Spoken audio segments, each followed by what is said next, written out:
What up, guys? It's Chris with Bottlecap Barbecue. It's the holiday season here in Phoenix, and of course that means I still get to wear shorts outside, but I get a little chill. But that also means I start reflecting on family traditions and whatnot. Well, we're not at my usual spot for the intro. We're here at a kitchen table where I have pictures of my little guy up there. So obviously, every tradition I think of, I want to pass on to him. And in the day-to-day, I try to make his childhood as best as I can, and I want to share with him the things that I loved when I was a kid. One of those things is a staple for, I think, every one of us. Not just in this country, but just everywhere. Just a simple meal can just bring you back to those childhood home memories. And, well, I got a gripe to pick. Mom, you lied to me. So I'm doing another collaboration with a bunch of YouTubers out here. The topic of this collaboration is grilled cheese sandwich. Hashtag grilled cheese please. So as I was thinking about how to do this video, I started thinking about all those childhood memories of my mom making the grilled cheese sandwich, always cut on the diagonal with that just ooey gooey cheese, just, oh, delicious. But then I started thinking about it. Grilled cheese, grilled cheese, she never grilled the cheese. It's a grilled cheese sandwich. It was never grilled. So maybe a more apt description would be griddled cheese or pan-seared or pan-fried cheese sandwich.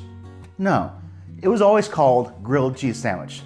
So Mom, I love you, but I have to do a real grilled cheese sandwich. And guys, I'm gonna show you exactly how I do it out on the Weber kettle. So let's get started. The first thing, of course, is the bread. Now, when I was growing up, we always used either white or wheat. That was really the only two kinds, right?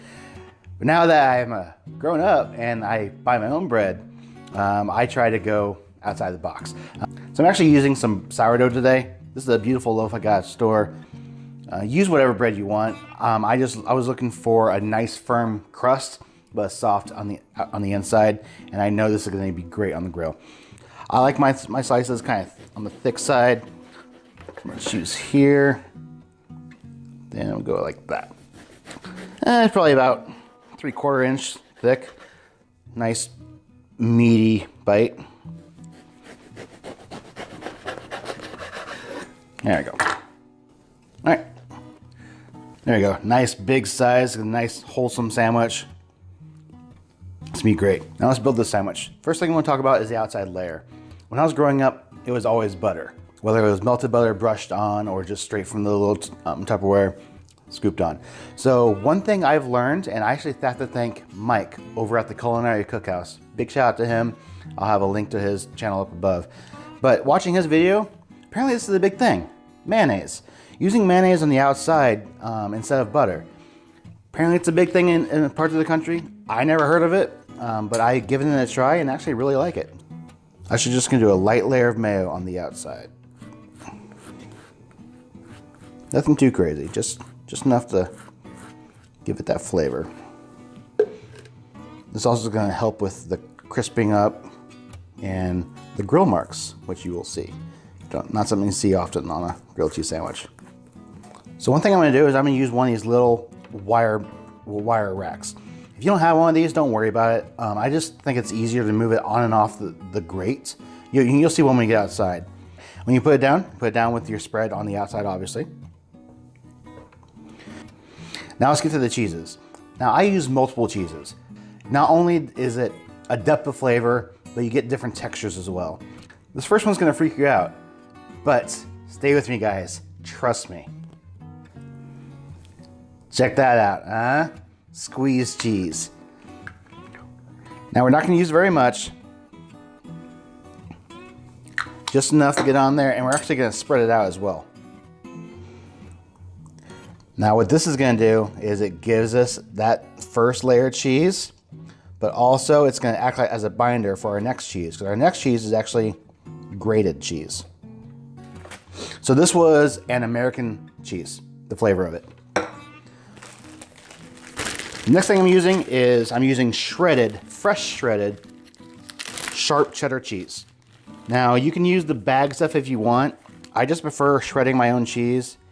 It's usually cheaper, it's fresher, and do yourself a favor and look at the ingredient lists on a block of cheese versus the bag cheese. You'll thank me later. So putting that squeezed cheese down first gives you a nice little layer of a binder agent, so it kind of sticks to it, doesn't roll around once it's down. Now the next thing I'm going to do, just to add a little layer of flavor, is fresh ground pepper. Down there. There you go. Okay, last layer of cheese is going to be sliced pepper jack cheese. This is going to add a layer of spice, and because it's a sliced cheese, again, it's a different texture. Right on there, just like that. Okay, with all that said, put the other piece of bread right on top, mayo facing out, and this is going to be our grilled cheese sandwich.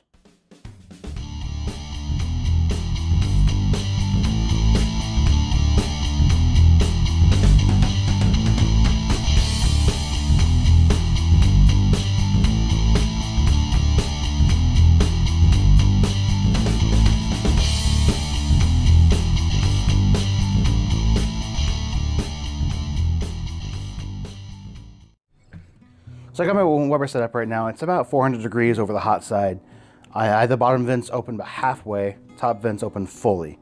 Let's show you how I got it set up. So you see over here I have space for the rack where the sandwich is. Over here I have some grill grates. Those are gonna come into play at the end. But first, let's get our sandwich on. All right, so there's our sandwich. Looks awesome. Look at the layers in there. All right, so we're gonna put this back side, that, just sit down just like that, and close it up. So at this point, we're just gonna let it set for about 10 minutes. Do not open this kettle. Obviously, the top and the bottom of the cool side needs to stay warm in order for that bread to start crisping up and the cheese to melt. So you do not wanna alter the temperature of the kettle. So leave this lid down for 10 minutes. The temperature is usually around 450 to 500 on the hot side because I have so many coals and because of the grill grates. That's okay. Everything on this side is going to be fine. Just don't touch it for 10 minutes. You need that temperature to stay constant. Our 10 minutes is up. Time for some fun. All right, see all that golden color on the bread? Nothing's burned, so that high temperature is okay. So now, take this.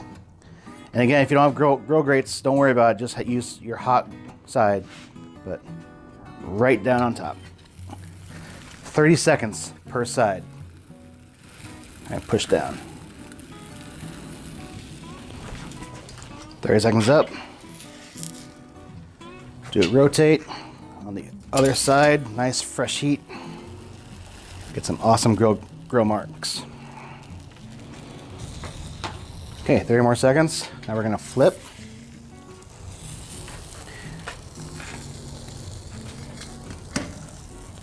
Look at that. 30 more seconds. Okay, 30 seconds is up. Last rotate. Just do rotate 40 to 5 degrees. That nice grill mark. All right, just pulled it in. Don't want to wait too long. Just cool off enough so they don't burn your mouth, but you gotta get this thing, get that nice cheese. I mean, look at this thing. Look at the cheese oozing out of there. Oh, okay. Nice crisp outside, all the way through. Look at those different cheeses. Look at that. Oh. All right, this thing looks phenomenal. I mean, definitely ooey and gooey, just like good grilled cheese, but look, it's coming out of there like that. Got nice grill marks. That char is gonna give a nice flavor. The shredded cheese doesn't melt all the way. It just kind of melds into the other two layers. Again, I wanted that different consistency of the different textures. So that's exactly what I wanted. The bread acted exactly the way I wanted. Man, all right, I gotta try this.